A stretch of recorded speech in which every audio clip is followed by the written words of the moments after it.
Son illərdə uşaqlar və yeniyetmələr arasında mobil telefon və internet oyunlarına maraq hədsiz artıb. Valideynlər deyirlər ki, övladlarını telefon və planşetlərdən tam uzaqlaşdırmaq mümkün deyil. Onların fikrincə, əsas məsələ düzgün nəzarət və vaxt bölgüsüdür. Xüsusilə şiddət yönümlü oyunlar asıllıq yaradan mexanizmlərlə hazırlanır ki, bunlara maraq daha çoxdur. Psixoloq Qətibə Abdullayeva deyir ki, qalib gəlmək hissi uşaqlarda dopamin ifrazını artırır və bu da təkrar oynama istəyini gücləndirir. Eyni zamanda valideynlərin gündəlik qayğılarla məşğul olması və uşaqlara nəzarətin azalması da bu problemin əsas səbəblərindəndir. Belə ki, bir çox ailələrdə telefon uşağı sakitləşdirmə vasitəsi kimi istifadə olunur. Nəticədə uşaq real dünyadan uzaqlaşır, sosial təcrid, diqqət dağınıqlığı və aqressiv davranışlar müşahidə olunur. Asılığının səbəbi dopamin təsiri ilə bağlıdır. Hansı ki, uşaqlar və yeniyetmələr təkrar o hissi yaşamaq və təkrar o hərəkətləri etmək məcburiyyətində özlərini hiss edirlər və belə olduğunda uşaqlarda telefon asılılığı yaranır. Valideynlər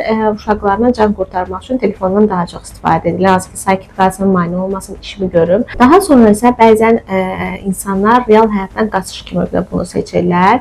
Uşaq və yeniyetmələrdə təbii ki, məsələn, dərsdən qaçmaq, hər hansı bir məsuliyyət verilibsə məsuliyyətdən qaçmaq üçün daha çox telefonda vaxt keçirmək kimi nüansları görürük. Mütəxəssis sözlərinə görə uzunmüddətli oyun asılılığı yuxu pozğunluqları, görmə zəifliyi, fiziki passivlik və sosial bacarıqların geriləməsinə səbəb olur. Problemin qarşısını almaq üçün isə uşaqlarla açıq ünsiyyət, alternativ məşğuliyyətlərin təşviqi və texnologiya istifadəsində ailə qaydalarının müəyyənləşdirilməsi tövsiyə olunur. Uşaqların sosial mühitdən təcih olunmasını görə bilərik, emosional olaraq öz fikirlərini daha yaxşı çatdıra bilməmələrini hiss eləyə bilərik. Valideynlər buna çözüm tapmaq üçün təbii ki, ilk olaraq uşaqların nə üçün daha çox telefondan asılı olduqlarını, nəyə görə telefonda daha çox vaxt keçirmələrini öyrənməlidirlər. Məsələn, bu oyunu oynamaq səndə hansı hissi yaradır, nəyə görə daha çox xoşun gəlir bu oyunu oynamağa.